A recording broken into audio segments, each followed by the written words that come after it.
नमस्कार दोस्तों, स्वागत है आपका हमारे YouTube चैनल जरदारी क्लासेस में। दोस्तों आज हम यहाँ पे शुरू करेंगे इंडियन हिस्ट्री एमसीक्यू सीरीज। जैसे आप सभी जानते हैं हमारा यहाँ पे इंडियन हिस्ट्री का जो कोर्स चल रहा है उसमें अब तक 6 लेक्चर आ चुके हैं, जिसमें हमने आपको सिंधु घाटी सभ्यता से लेकर महाजनपद काल तक कंप्लीट करा दिया है। तो लगातार वो सीरीज हमारी चलती रहेगी, वो कोर्स हमारा चलता रहेगा और साथ साथ जो जो टॉपिक यहाँ पे कंप्लीट होते रहेंगे उनके यहाँ पे एमसीक्यू प्रैक्टिस सेट भी लाए जाएंगे, ताकि एग्जाम में किस प्रकार से क्वेश्चन बनते हैं और आपका रिवीजन भी लगातार हो सके। तो यहाँ पे अब तक जितने भी टॉपिक हो चुके हैं उनसे संबंधित महत्वपूर्ण एमसीक्यू क्वेश्चन हम यहाँ पे आज चर्चा करने वाले हैं। तो चलिए दोस्तों, आज ये इंडियन हिस्ट्री का प्रैक्टिस सेट 1 है। तो यहाँ पे पहला क्वेश्चन आप यहाँ पे देख सकते हो, सिंधु घाटी स्थल कालीबंगन किस प्रदेश में है। तो देखो, कालीबंगन ये एक सिंधु घाटी स्थल है और ये आपका कौन से प्रदेश में है, तो ये है आपका राजस्थान में। ए ऑप्शन हो जाएगा क्वेश्चन नंबर 1 का सही आंसर। अभी राजस्थान में कौन सी नदी के किनारे है, तो ये है आपका घग्गर नदी के किनारे, जिसको प्राचीन में सरस्वती नदी भी कहा जाता है। और कालीबंगन में कौन कौन से साक्ष्य प्राप्त हुए, जुते हुए खेत, ऊंट और बैल के यहाँ पे साक्ष्य मिले, क्योंकि यहाँ पे जुते हुए खेत है तो खेतों को किससे जोता जाता है, बैलों से। उसी प्रकार कुएं के साक्ष्य यहाँ पे मिले हैं। अलंकृत ईंट, ये मोस्ट इंपॉर्टेंट क्वेश्चन यहाँ से बनता है कि अलंकृत ईंट के साक्ष्य कहाँ से मिले हैं, तो वो भी कालीबंगन से मिले हैं और चूड़ियों के साक्ष्य भी कालीबंगन से मिले हैं। तो डिटेल्स में यहाँ पे प्रत्येक क्वेश्चन में एक्सप्लेन करूंगा यहाँ पे, ताकि लगातार आपका रिविजन भी साथ साथ में हो सके। नेक्स्ट क्वेश्चन यहाँ पे, किस वेद के भूमि सूक्त में पृथ्वी को माता कहा गया है। तो जो भूमि सूक्त है ये है अथर्ववेद का। अथर्ववेद के भूमि सूक्त में दोस्तों पृथ्वी को कहा गया है माता। अथर्ववेद सबसे जो नवीनतम वेद जिसको कहा जाता है, सबसे अंत में इसकी रचना हुई है और इस अथर्ववेद के भूमि सूक्त में कहा गया है पृथ्वी को माता। क्वेश्चन नंबर 3 है, निम्नलिखित में से कौन सा मिलान गौतम बुद्ध के बारे में सही नहीं है। तो ये देखो, गौतम बुद्ध के जीवन की घटना यहाँ पे दी गई है और ये है प्रतीक चिन्ह। मैंने आपको जब बौद्ध धर्म के बारे में पढ़ाया था तो वहाँ पे गौतम बुद्ध के बारे में डिटेल से मैंने चर्चा की थी। वहाँ पे बताया था गौतम बुद्ध की जीवन की घटनाओं के बारे में और प्रतीक चिन्हों के बारे में। तो देखो, जब इनका जन्म होता है तो इसका जो प्रतीक चिन्ह है वो कमल, ये सही है। बी ऑप्शन यहाँ पे गृह त्याग। तो जब ये गृह त्याग, जिसको महाविनिष्क्रमण कहा जाता है, उसका जो प्रतीक चिन्ह है वो है घोड़ा। ये आपको कैसे ध्यान रखना है, गृह त्याग जब ये करते हैं तो कुछ दूर तक ये घोड़े पे चल के जाते हैं। इस प्रकार से आप इसको याद कर सकते हैं। ज्ञान की प्राप्ति, तो ज्ञान की प्राप्ति का जो प्रतीक चिन्ह है दोस्तों, ज्ञान की प्राप्ति महात्मा बुद्ध को कहाँ होती है, बोध गया में पीपल उसके बोध वृक्ष यानी पीपल के वृक्ष के नीचे। तो जो ज्ञान प्राप्ति का प्रतीक चिन्ह है वो आपका हो जाएगा बोधि वृक्ष, या जिसको पीपल का ही पेड़ था इसको बोधि वृक्ष भी कहा जाता है। तो ये यहाँ पे सही आंसर हो जाएगा। बाकी मृत्यु को क्या है, ये स्तूप है, प्रतीक चिन्ह। तो सी ऑप्शन हो जाएगा सही आंसर। ज्ञान प्राप्ति का जो ज्ञान प्राप्ति की घटना है इसका प्रतीक चिन्ह पद चिन्ह नहीं है, बल्कि क्या है, पीपल का वृक्ष है, जिसको बोधि वृक्ष भी कहा जाता है। क्वेश्चन नंबर 4 है, पैमाने की खोज ने यह सिद्ध कर दिया कि सिंधु घाटी के लोग माप और तौल से परिचित थे। यह खोज कहाँ पर हुई थी। तो सिंधु घाटी सभ्यता में माप तौल के जो साक्ष्य मिले हैं वो मिले हैं लोथल से। लोथल कहाँ है आपका, ये आपका गुजरात में, और ये क्या है, बंदरगाह है। तो सिंधु घाटी सभ्यता का कौन सा स्थल एक बंदरगाह है, तो वो है आपका लोथल। यहाँ पे गोदीवाड़ा बंदरगाह मिला है लोथल में। लोथल वर्तमान में गुजरात में है और किस नदी के तट पर था, ये भोगवा नदी। ठीक है, ये आपको नोट करना है, भोगवा नदी के तट पर था लोथल। और यहाँ पे हमें माप और तौल से संबंधित साक्ष्य भी मिले। न्यूनतम वाट जो यहाँ पे मिला है 16 kg का। तो माप तौल के साक्ष्य कहाँ मिले हैं, लोथल में मिले हैं। साथ ही साथ यहाँ पे अन्य साक्ष्य हाथी के दांत में मिले हैं, चावल और बाजरे के साक्ष्य यहाँ पे मिले हैं और युगल समाधान के साक्ष्य भी लोथल में मिले हैं। क्वेश्चन नंबर 5 है, दिलवाड़ा जैन मंदिर काफी प्रसिद्ध जैन मंदिर है दोस्तों, दिलवाड़ा जैन मंदिर। तो ये किस राज्य में स्थित है, तो ये सही आंसर हो जाएगा आपका राजस्थान राज्य में स्थित है दिलवाड़ा जैन मंदिर। मोस्ट इंपोर्टेंट क्वेश्चन है, कई बार एग्जाम में बन चुका है। सी ऑप्शन हो जाएगा क्वेश्चन नंबर 5 का सही आंसर। क्वेश्चन नंबर 6 है, बोगाज कोई अभिलेख में निम्न में से किस वैदिक देवता का वर्णन नहीं है। देखिए बोगाज कोई अभिलेख, ये मैंने आपको बता रखा है कहाँ मिला था। ये मिला था एशिया माइनर में। एशिया माइनर से ये अभिलेख प्राप्त हुआ था, बोगाज कोई अभिलेख। इसमें इंडो ईरानी भाषा का प्रयोग किया गया है और उसमें 4 वैदिक देवताओं का वर्णन मिलता है। इंद्र हो गया, मित्र हो गया, नासत्या, और जो चौथा देवता है वो है वरुण। वरुण का यहाँ पे अभिलेख मिलता है। तो इंद्र, मित्र, नासत्य और वरुण, इन 4 देवताओं का इसमें वर्णन मिलता है। अग्नि का इस बोगाज कोई अभिलेख में कोई भी वर्णन नहीं मिलता है। तो डी ऑप्शन हो जाएगा क्वेश्चन नंबर 6 का सही आंसर। बोगाज कोई अभिलेख में निम्न में से किस वैदिक देवता का वर्णन नहीं मिलता है। अग्नि देवता का वर्णन नहीं मिलता है। कितने देवताओं का वर्णन मिलता है? 4 देवताओं का वर्णन मिलता है। कहां से प्राप्त हुआ? एशिया माइनर से। और इसमें किस भाषा का प्रयोग किया गया है? इंडो ईरानी भाषा का प्रयोग इसमें किया गया है बोगाज कोई अभिलेख में। क्वेश्चन नंबर 7 यहाँ पे, जुते हुए खेत के साक्ष्य कहाँ से प्राप्त हुए? तो जुते हुए खेत के जो साक्ष्य प्राप्त हुए हैं वो प्राप्त हुए हैं कालीबंगा से। कालीबंगा कहाँ है? राजस्थान में है, घग्गर नदी के तट पर है। साथ ही साथ यहाँ पे ऊंट और बैल के साक्ष्य भी मिले हैं, अलंकृत ईंटों के साक्ष्य मिले हैं, चूड़ियों के साक्ष्य मिले हैं कालीबंगा में। तो जुते हुए खेत के साक्ष्य भी कहाँ मिले हैं? कालीबंगा में मिले हैं। दोस्तों यहाँ पे जितने भी टोटल क्वेश्चन होंगे अंत में आप जरूर बताएंगे आपको इसमें से कितने क्वेश्चन आ रहे हैं और आपको इस सीरीज कैसी लग रही है, ताकि हम आगे निरंतर इसको, अगर आपका सपोर्ट मिलेगा तो हम निरंतर इसको आगे जारी रखेंगे और उसका PDF आपको वीडियो के डिस्क्रिप्शन में दे दिया जाएगा। तो इसका बी ऑप्शन हो जाएगा क्वेश्चन नंबर 7 का सही आंसर। क्वेश्चन नंबर 8 है यहाँ पे, 6ठी शताब्दी ईसा पूर्व का मत्स्य महाजनपद स्थित था। देखो 6ठी शताब्दी में भारत में 16 महाजनपद हुआ करते थे और इन 16 महाजनपदों के बारे में मैं आपको पिछले लेक्चर, जो कल की वीडियो थी लेक्चर 6 हिस्ट्री का, इंडियन हिस्ट्री का, उसमें बता चुका हूं प्रत्येक महाजनपद की राजधानी और वर्तमान उनका क्षेत्र। तो जो इन 16 महाजनपदों में एक महाजनपद था मत्स्य महाजनपद। तो वो मत्स्य महाजनपद, उसकी राजधानी कहाँ हुआ करती? तो उसकी राजधानी थी विराटनगर। और ये वर्तमान में इसका जो क्षेत्र है दोस्तों वो है जयपुर, अलवर, राजस्थान। तो ए ऑप्शन हो जाएगा इसका सही आंसर।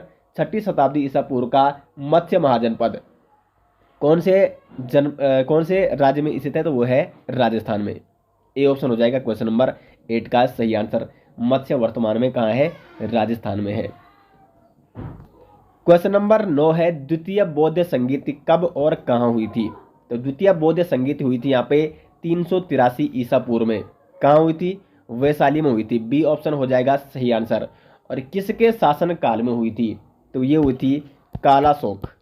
इस समय मगध का राजा था कालाशोक। तो कालाशोक के शासन काल में हुई थी द्वितीय बौद्ध संगीति, वैशाली में 383 ईसा पूर्व। और इसकी अध्यक्षता किसने की थी? द्वितीय बौद्ध संगीति की। तो वो की थी साब कमीर ने। किसने की थी? साब कमीर ने। बी ऑप्शन क्वेश्चन नंबर 9 का सही आंसर हो जाएगा। क्वेश्चन नंबर 10 है, निम्नलिखित में से कौन सा ब्राह्मण ग्रंथ ऋग्वेद से संबंधित है? तो ये देखो प्रत्येक वेद के क्या है? ब्राह्मण ग्रंथ है। चारों वेदों के ब्राह्मण ग्रंथ कौन कौन से हैं वो मैंने आपको बता रखे हैं। तो यहाँ पे आपको ये बताना है कि कौन सा ब्राह्मण ग्रंथ ऋग्वेद से संबंधित है। तो ऐतरेय ब्राह्मण ग्रंथ, क्योंकि देखो ऋग्वेद के 2 ब्राह्मण ग्रंथ है, ऐतरेय और कौशितकी ब्राह्मण ग्रंथ। तो यहाँ पे ऐतरेय ब्राह्मण ग्रंथ दिया गया है। बी ऑप्शन हो जाएगा सही आंसर। साथ साथ जो गोपत ब्राह्मण ग्रंथ है ये है अथर्ववेद का ब्राह्मण ग्रंथ।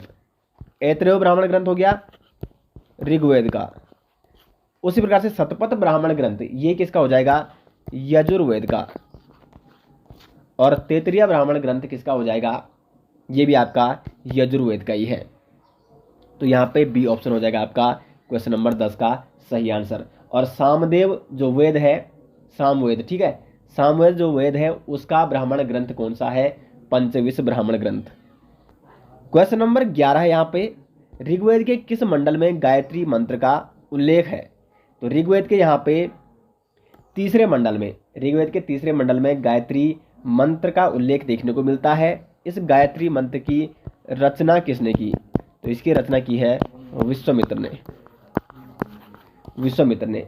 और इसका उल्लेख, जो गायत्री मंत्र है इसका उल्लेख मिलता है ऋग्वेद के तीसरे मंडल में।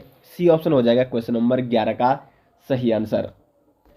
क्वेश्चन नंबर 12 है, प्राचीन भारत का वह प्रसिद्ध शासक जिसने अपने जीवन के अंतिम दिनों में जैन धर्म अपना लिया था। समुद्रगुप्त, बिंदुसार, चंद्रगुप्त या अशोक। तो चंद्रगुप्त मौर्य दोस्तों, जिसने अपने जीवन के अंतिम दिनों में जैन धर्म को अपना लिया था।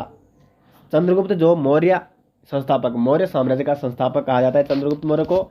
और किसके नेतृत्व में? जैन मुनि भद्रभाव। ये भी आपको नोट करना है, जैन मुनि भद्रभाव के नेतृत्व में चंद्रगुप्त मौर्य ने जैन धर्म को अपनाया था। सी ऑप्शन हो जाएगा क्वेश्चन नंबर 12 का सही आंसर। क्वेश्चन नंबर 13 है, सैंधव सभ्यता की ईंटों का अलंकरण किस स्थान से मिला है? तो अलंकृत ईंटों का जो साक्ष्य मिला है वो भी कालीबंगा से मिला है। कालीबंगन में इसे कहा जाता है और ये आपका राजस्थान में है। कहाँ है ये? राजस्थान में। इससे पहले भी कई बार मैं इसके बारे में आपको बता चुका हूँ। तो ईंटों का अलंकरण कालीबंगन से या कालीबंगा से प्राप्त हुआ है। क्वेश्चन नंबर 14 है, किस शासक ने गंगा एवं सोन नदियों के संगम पर पाटलिपुत्र नामक नगर की स्थापना की थी? पाटलिपुत्र वर्तमान में पटना जिसे कहा जाता है वही था पाटलिपुत्र। तो पाटलिपुत्र किसने बसाया था? पाटलिपुत्र को राजधानी किसने बनाया था? उदयन ने। ठीक है, उदयन। बी ऑप्शन हो जाएगा सही आंसर। अजात शत्रु का पुत्र था उदयन। देखो उदयन, इसका संबंध है हर्यक वंश से। हर्यक वंश, हर्यक वंश का जो संस्थापक था यानी पहला जो राजा था वो था बिंबिसार। बिंबिसार की राजधानी कहाँ थी? इसकी राजधानी थी राजगृह। इसका पुत्र हुआ अजात शत्रु। इसने अपने पिता की हत्या की। और अजात शत्रु का जो पुत्र हुआ उदयन, तो इस उदयन ने राजगृह से राजधानी स्थानांतरित कहाँ की? पाटलिपुत्र। तो पाटलिपुत्र राजधानी बनाया और पाटलिपुत्र नामक नगर भी बसाया उदयन ने। तो बी ऑप्शन हो जाएगा क्वेश्चन नंबर 14 का सही आंसर। क्वेश्चन नंबर 15 है, कल्पसूत्र का लेखक था। देखो कल्पसूत्र क्या है? तो ये जैन धर्म के जो जितने भी तीर्थकर हुए हैं उन सभी की जीवनी जो मिलती है वो मिलती है कल्पसूत्र से। और कल्पसूत्र का लेखक कौन है? तो वो है भद्रभाव। भद्रभाव ने कल्पसूत्र की रचना की है और कल्पसूत्र में समस्त जितने भी जैन धर्म के तीर्थकर हुए हैं उनकी जीवनी के बारे में जानकारी मिलती है। C option is right answer हो जाएगा क्वेश्चन नंबर 15 का। क्वेश्चन नंबर 16 है, हड़प्पा कालीन स्थल रोपड़ जो कि पंजाब में स्थित है किस नदी के किनारे स्थित है? तो रोपण जो कि एक हड़प्पा कालीन स्थल है ये है आपका सतलज नदी के किनारे स्थित और वर्तमान में ये पंजाब में है। यहाँ पे अगर हम साक्ष्यों की बात की जाए तो एक तो यहाँ पे मानव के साथ कुत्तों को दफनाया गया है, कुत्ते को दफनाया गया है, इसके साक्ष्य यहाँ पे मिलते हैं। और तांबे की कुल्हाड़ी के साक्ष्य भी रोपण से प्राप्त हुए। तो रोपण कहाँ है? आपका पंजाब में है, सतलज नदी के किनारे। क्वेश्चन नंबर 17 है, निम्नलिखित में से किस सम्मेलन में जैन धर्म दो भागों में विभाजित हुआ था? तो जैन धर्म दो भागों में विभाजित हो गया था प्रथम जैन संगीति में। जब प्रथम जैन संगीति हुई थी, कब हुई थी प्रथम जैन संगीति? 300 ईसा पूर्व में। कहाँ हुई थी ये हुई थी दोस्तों पाटलिपुत्र में। ये क्वेश्चन हाल ही में बना है किसी एक एग्जाम में, उत्तराखंड में जो एग्जाम हुए फिलहाल जो यूकेपीएससी की एग्जाम हुए, ठीक है, उसमें क्वेश्चन पूछा गया था कि जैन धर्म की जो प्रथम जैन संगीत वो कहाँ हुई थी? तो पाटलिपुत्र में हुई थी और इसकी अध्यक्षता की थी स्थूल भद्र ने। इस समय शासक कौन था? चंद्रगुप्त मौर्य। 300 ईसा पूर्व में ये जैन धर्म की प्रथम जैन संगीत हुई। और इसी प्रथम जैन सम्मेलन में दोस्तों जैन धर्म दो भागों में बट गया था, दिगंबर और श्वेतांबर में। तो क्वेश्चन नंबर 17 का हो जाएगा यहाँ पे बी ऑप्शन सही आंसर। क्वेश्चन नंबर 18 है, ऋग्वेद में कई परिच्छेदों में प्रयुक्त अधन्य शब्द संदर्भित है। तो देखो अधन्य का मतलब होता है न मारे जाने योग्य। ठीक है, न मारे जाने योग्य। और न मारे जाने योग्य कौन था ऋग्वेदिक काल में? वो था गाय। तो अधन्य शब्द का जो प्रयोग किया गया है वो गाय के लिए किया गया है। कई परिच्छेदों में ऋग्वेद में अधन्य शब्द का प्रयोग किया गया है गाय के लिए। सी ऑप्शन हो जाएगा यहाँ पे क्वेश्चन नंबर 18 का सही आंसर। क्वेश्चन नंबर 19 है, महात्मा बुद्ध ने दुखों से मुक्ति के लिए कौन सा मार्ग बताया था? तो दुखों से मुक्ति के लिए महात्मा बुद्ध ने दोस्तों दिए थे अष्टांगिक मार्ग। 8 मार्ग इन्हें अष्टांगिक मार्ग इन्हें कहा जाता है। सम्यक दृष्टि, सम्यक संकल्प, सम्यक वाक, सम्यक कर्मांत, सम्यक जीविका, सम्यक व्यायाम, सम्यक स्मृति और सम्यक समाधि। ये 8 यानी अष्टांगिक मार्ग दिए थे दुखों से मुक्ति के लिए। किसने दिए थे? महात्मा बुद्ध ने। तो बी ऑप्शन हो जाएगा क्वेश्चन नंबर 19 का सही आंसर। दोस्तों आपको इस सीरीज कैसी लग रही है कमेंट बॉक्स में ज़रूर बताते रहें और वीडियो को लाइक और शेयर अधिक से अधिक जरूर करते रहें। क्वेश्चन नंबर 20 है, द्वितीय बौद्ध संगीत की अध्यक्षता किसने की? तो द्वितीय बौद्ध संगीत की अध्यक्षता की है यहाँ पे सब्बा कामी ने। द्वितीय बौद्ध संगीत ये आयोजित की गई थी वैशाली में 383 ईसा पूर्व में, और इस समय शासक कौन था? कालाशोक। सब्बा कामी ने इसकी अध्यक्षता की थी। इसको साब कमीर भी कहा जाता है, सब्बा कामी भी कहा जाता है। अगर हम बात करें प्रथम बौद्ध संगीत की, इसकी अध्यक्षता की है महाकश्यप ने प्रथम बौद्ध संगीत की अध्यक्षता की है। द्वितीय की कर दी सब्बा कामी ने। तृतीय की है मोगलीपुत तीस ने, ठीक है, मोगलीपुत ने। और चौथी जो संगीत हुई है उसकी अध्यक्षता किसने की? वसुमित्र ने। तो चारों अध्यक्ष मैंने यहाँ पे आपको बता दिए हैं बौद्ध संगीत के। क्वेश्चन नंबर 21 है, सत्यमेव जयते शब्द किस उपनिषद से लिया गया है? ये क्वेश्चन कई बार एग्जाम में बनता है और लगभग आप सभी को ये आता ही होगा, कई बार मैं आपको बता भी चुका हूँ। सत्यमेव जयते लिया गया है मुंडक उपनिषद या मुंडकोपनिषद से। बी ऑप्शन हो जाएगा क्वेश्चन नंबर 21 का सही आंसर। क्वेश्चन नंबर 22 है, मगध सम्राट बिंबिसार ने अपने राजवेद जीवक को किस राज्य के राजा की चिकित्सा के लिए भेजा था? देखो ये जो राजवेद था ये जीवक, इसका नाम क्या था? जीवक। किसका राजवेद था? बिंबिसार का। तो बिंबिसार मगध का राजा था और मगध के मैंने मैप के माध्यम से आपको बताया था, यहाँ पे था मगध, ठीक है, और इधर था यहाँ पे अवंती। अब जो अवंती है इसका शासक कौन था? तो उसका नाम था चंद्रप्रद्योत। ये चंद्रप्रद्योत बीमार हो जाता है। इसको बीमारी क्या थी? पीलिया, जिसको पांडु रोग भी कहा जाता है। तो इस पांडु रोग के इलाज के लिए बिंबिसार ने जीवक को कहाँ भेजा? अवंती भेजा। और इस जीवक ने चंद्रप्रद्योत को इस रोग से मुक्त किया था, इसका इलाज किया था। इससे यहाँ पे ये प्रसन्न हुआ था और उसके बाद इनके मध्य संधि हो जाती है, मित्रता हो जाती है अवंती। तो सी ऑप्शन हो जाएगा यहाँ पे क्वेश्चन नंबर 22 का सही आंसर। क्वेश्चन नंबर 23 यहाँ पे, जैन धर्म में पूर्ण ज्ञान के लिए क्या शब्द है? पूर्ण ज्ञान यानी जितेंद्रियों द्वारा जो प्राप्त ज्ञान है पूर्ण ज्ञान, उसके लिए जैन धर्म में जो प्रयुक्त शब्द है उसे कहा जाता है कैवल्य। कैवल्य का मतलब होता है पूर्ण ज्ञान, यानी जो ज्ञान जितेंद्रियों द्वारा प्राप्त किया गया है, पूर्ण ज्ञान को कहा जाता है कैवल्य। तो यहाँ पे सी ऑप्शन हो जाएगा क्वेश्चन नंबर 23 का सही आंसर।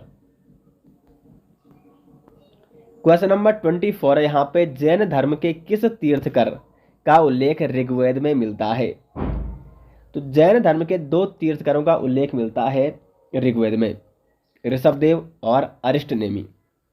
ऋषभदेव जो कि जैन धर्म के प्रथम तीर्थकर हुए, इनका उल्लेख भी जैन धर्म उसमें ऋग्वेद में मिलता है। अरिष्टनेमी जो कि जैन धर्म के 22वें तीर्थकर थे, इनका उल्लेख भी ऋग्वेद में मिलता है। तो डी ऑप्शन हो जाएगा यहाँ पे सही आंसर। ए और बी यानी ऋषभदेव और अरिष्टनेमी का उल्लेख मिलता है ऋग्वेद में। क्वेश्चन नंबर 25 है, धार्मिक ग्रंथ त्रिपिटक किस धर्म से संबंधित है? त्रिपिटक के बारे में मैंने आपको बताया है। त्रिपिटक ये 3 है, कौन कौन से हैं? सुत्त पिटक, यहाँ मैं लिख के दे रहा हूँ सुत्त पिटक, इनको आप नोट भी कर सकते हैं जिनको नोट करना है। नंबर 2 है विनय पिटक और नंबर 3 है यहाँ पे अभिधम पिटक। सुत्त पिटक, विनय पिटक, अभिधम पिटक, ये त्रिपिटक हैं। और ये त्रिपिटक किस धर्म से संबंधित है? तो ये आपके बौद्ध धर्म से संबंधित है। इनमें महात्मा बुद्ध के उपदेशों को संकलित किया गया है। तो बी ऑप्शन हो जाएगा यहाँ पे 25 का सही आंसर। त्रिपिटक का धर्म किस संबंध से है? त्रिपिटक का किस धर्म से संबंध? तो वो है बौद्ध धर्म से। क्वेश्चन नंबर 26 है यहाँ पे, हड़प्पा संस्कृति का सबसे दक्षिणी स्थल दैमाबाद कौन सी नदी के तट पर स्थित है? देखो हड़प्पा संस्कृति का जो सबसे दक्षिणी स्थल है वो है दैमाबाद। दैमाबाद कहाँ है? महाराष्ट्र में है और ये आपका प्रवरा नदी के तट पर स्थित है। प्रवरा नदी वर्तमान में इसको गोदावरी भी कहा जाता है। अगर गोदावरी आता है तब आपको गोदावरी करना है, यानी प्रवरा नदी नहीं आता है, गोदावरी आता है उसके स्थान पर, तब आपको क्या करना है? गोदावरी करना है। तो अगर हम बात करें हड़प्पा संस्कृति की, तो इसका जो सबसे उत्तरी बिंदु है मांडा, ठीक है, उत्तरी स्थल, और दक्षिणी स्थल हो गया यहाँ पे देमाबाद, और पूर्वी स्थल हो गया यहाँ पे आलमगीरपुर। आलम में लिख रहा हूँ, आलमगीरपुर इसका नाम, ठीक है, गिरपुर में लिख देते हैं। और इसका पश्चिमी जो स्थल है वो है सुतकांगेडोर। ये मैंने मैप के माध्यम से पूरा आपको समझा रखा है। आलमगीरपुर ये आपका हिंडन नदी के तट पर है, मांडा आपका चिनाब नदी के तट पर है, सुतकांगेडोर ये आपका बलूचिस्तान में स्थित है और दास्क नदी के तट पर है, और देमाबाद महाराष्ट्र में जो कि प्रवरा नदी के तट पर स्थित है। क्वेश्चन नंबर 27 है 16 महाजनपदों की सूची उपलब्ध है। तो 16 महाजनपदों का जो उल्लेख मिलता है, इनका उल्लेख मिलता है अंगुत्तर निकाय में। अंगुत्तर निकाय क्या है? ये एक बौद्ध ग्रंथ है। साथ साथ एक अन्य जैन ग्रंथ है भगवती सूत्र। भगवती सूत्र क्या है? ये जैन ग्रंथ है। तो भगवती सूत्र में और बौद्ध ग्रंथ अंगुत्तर निकाय में 16 महाजनपदों की सूची का विवरण मिलता है, 16 महाजनपदों की सूची उपलब्ध मिलती है। तो बी ऑप्शन हो जाएगा इस क्वेश्चन का सटीक आंसर। क्वेश्चन नंबर 28 है सिंधु घाटी सभ्यता का दुर्ग रहित स्थल कौन सा था? तो सिंधु घाटी सभ्यता का एक स्थल दोस्तों ऐसा था जो बिल्कुल दुर्ग रहित था। वो कौन सा था? वो था चन्हुदड़ो। सी ऑप्शन हो जाएगा क्वेश्चन नंबर 28 का यहाँ पे सही आंसर। वर्तमान में चन्हुदड़ो सिंध पाकिस्तान में है और ये सिंधु नदी के तट पर स्थित था, और ये ऐसा क्षेत्र था दोस्तों जो बिल्कुल क्या था? दुर्ग रहित था। बाकी अन्य जितने भी स्थल हैं उनके चारों ओर दुर्ग बने हुए थे, लेकिन चन्हुदड़ो यहाँ पे दुर्ग रहित स्थल माना जाता है सिंधु घाटी सभ्यता का। सी ऑप्शन हो जाएगा इसका सही आंसर। क्वेश्चन नंबर 29 है सिंधु घाटी सभ्यता के संदर्भ में निम्नलिखित कथनों पर विचार कीजिए। इस प्रकार के क्वेश्चन दोस्तों कई बार अब एग्जाम में पूछे जा रहे हैं। तो यहाँ पे देखो, आपने विचार करना है। यह प्रमुखता लौकिक सभ्यता थी, उसमें धार्मिक तत्व यद्यपि उपस्थित था, वर्चस्वशाली नहीं था। ठीक है, धार्मिक तत्व उसमें उपस्थित था, वर्चस्वशाली नहीं था, यानी वर्चस्व फैलाना कि बस ये मेरा है।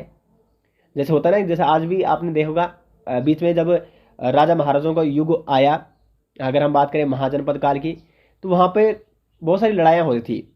एक राजा सोचता कि मेरा साम्राज्य फैले, दूसरा राजा सोचता मेरा साम्राज्य फैले। तो क्या सिंधु घाटी सभ्यता ऐसी थी? मतलब प्रथम कथन क्या है, प्रथम मत क्या है कि यह प्रमुखता लौकिक सभ्यता थी तथा उसमें धार्मिक तत्व यद्यपि उपस्थित था और वर्चस्वशाली नहीं था। तो वर्चस्वशाली नहीं था, ये बिल्कुल सही है। दूसरा, यहाँ पे उस काल में भारत में कपास से वस्त्र बनाए जाते। तो कपास के प्रथम साक्ष्य भी दोस्तों सिंधु घाटी सभ्यता से ही प्राप्त हुए। कपास के साक्ष्य भी यहीं से प्राप्त हुए। तो ये भी आपको विशेष तौर पर नोट करना है। तो दोनों यहाँ पे कथन क्या है दोस्तों? सही है। तो कुल मिला के हमारा सी ऑप्शन हो जाएगा सही आंसर। 1 और 2 यानी दोनों कथन बिल्कुल यहाँ पे क्या है? सही है। कपास वस्त्र बनाए जाते हैं क्योंकि कपास के साक्ष्य भी हमें मिलते हैं सिंधु घाटी सभ्यता से। और साथ ही साथ यह एक क्या था? धार्मिक तत्व यद्यपि इसमें उपस्थित थे और इसमें वर्चस्वशील या वर्चस्वशाली कोई भी ऐसे लोग नहीं थे जो अपना वर्चस्व फैलाना चाहते। बड़ा एक सभ्य नगर माना जाता है, सभ्य समाज या सभ्य सभ्यता मानी जाती है सिंधु घाटी सभ्यता। सी ऑप्शन हो जाएगा 29 का सही आंसर। क्वेश्चन नंबर 30 है सभी आश्रमों में श्रेष्ठ आश्रम माना जाता है। सर्वश्रेष्ठ जो आश्रम माना जाता है सभी आश्रमों में, वो माना जाता है गृहस्थ आश्रम। गृहस्थ आश्रम क्यों सही माना जाता है, सर्वश्रेष्ठ माना जाता है? क्योंकि देखो, इसमें धर्म अर्थ काम ये सब जो आदमी करता है वो इसी जीवन में करता है, इसी आश्रम में करता है। त्रिवर्ग इनको कहा जाता है, धर्म अर्थ और काम। और साथ साथ जो त्रिऋण माना जाता है, गुरु ऋण, ऋषि ऋण या गुरु ऋण, ठीक है, और देव ऋण और पुत्र ऋण, ये तीनों ऋण भी इसी जीवन में या इसी आश्रम में आदमी क्या करता है? उन ऋणों को चुकाता है। तो गृहस्थ जीवन को सर्वश्रेष्ठ आश्रम माना जाता है, और अगर गृहस्थ जीवन नहीं हो तो समाज आगे ही नहीं बढ़ेगा। ठीक है, तो इसीलिए दोस्तों यहाँ पे गृहस्थ आश्रम को माना गया है सभी आश्रमों में श्रेष्ठ आश्रम। क्वेश्चन नंबर 31 है ऋग्वेद की सबसे पवित्र नदी थी। तो ऋग्वेद की सबसे जो पवित्र नदी थी वो थी दोस्तों यहाँ पे सरस्वती नदी को माना जाता है ऋग्वेद की सबसे पवित्र नदी। बी ऑप्शन हो जाएगा 31 का सही आंसर। क्वेश्चन नंबर 32 है, हर्यक वंश के किस शासक को कुणिक कहा जाता है? तो यहाँ अजातशत्रु। अजातशत्रु को एक तो पितृहंता कहा जाता है क्योंकि इसने अपने पिता की हत्या की थी। भारतीय इतिहास का प्रथम राजा इसको माना जाता है जिसने अपने पिता की हत्या की थी, अपना मतलब स्वयं ये राजा बना था। बिंबिसार का ये पुत्र था, हर्यक वंश से संबंधित है और इसी को कहा जाता है कुणिक। बिंबिसार का पुत्र अजातशत्रु और अजातशत्रु का पुत्र है फिर उदयन। तो यहाँ पे सी आंसर हो जाएगा सही आंसर। क्वेश्चन नंबर 33 है, प्रथम जैन संगीत किसके शासन काल में आयोजित की गई थी? प्रथम जैन संगीत यहाँ पे आयोजित की गई थी चंद्रगुप्त मौर्य के शासनकाल में। कब आयोजित की गई थी? 300 ईसा पूर्व में, चंद्रगुप्त मौर्य के शासनकाल के दौरान। बी ऑप्शन हो जाएगा सही आंसर। जबकि अगर क्वेश्चन इस प्रकार से बनता है कि प्रथम बौद्ध संगीत किसके शासनकाल में आयोजित की गई थी, तो बौद्ध संगीत आयोजित की गई थी अजातशत्रु के शासनकाल में, प्रथम बौद्ध संगीत। और प्रथम जैन संगीत का हो जाएगा चंद्रगुप्त मौर्य। क्वेश्चन नंबर 34 है यहाँ पे, गौतम बुद्ध की माँ किस वंश से संबंधित थी?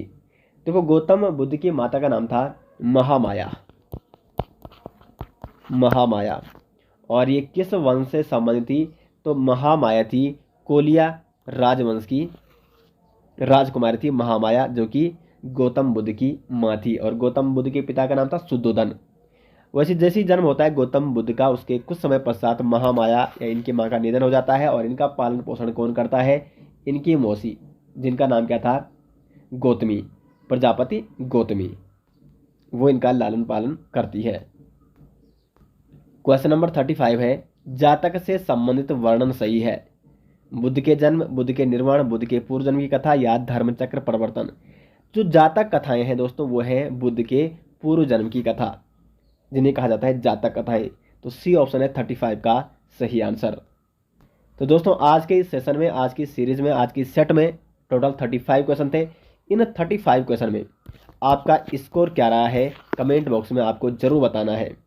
और आपको इस सीरीज कैसी लगी है, किस तरीके से क्वेश्चन थे, मॉडरेट, हार्ड या इजी क्वेश्चन, ये भी आपको कमेंट बॉक्स में ज़रूर बताना है। भले इसमें कुछ क्वेश्चन इजी भी थे, कुछ क्वेश्चन हार्ड भी थे, ठीक है। मतलब जिस प्रकार से भी एग्जाम में क्वेश्चन पूछ जाते हैं, हर वो क्वेश्चन और मोस्टली क्वेश्चन इससे कई एग्जामों में क्या हो चुके हैं, पूछे भी जा चुके हैं। तो इसी प्रकार से लगातार आपका सपोर्ट चाहिए। कमेंट अधिक से अधिक आपको जरूर करना है कि आपको इस सीरीज़ कैसे लग रही है। और लगातार इंडियन हिस्ट्री की जो हमारी सीरीज़ चल रही है, डिटेल्स वाली नोट्स वाली सीरीज़, उसको हम लेके आगे चलेंगे। और उसी के साथ साथ इस MCQ सीरीज़ को, MCQ प्रैक्टिस सेट सीरीज़ को भी आगे लेके चलेंगे। तो मिलते हैं दोस्तों नेक्स्ट, तब तक के लिए धन्यवाद।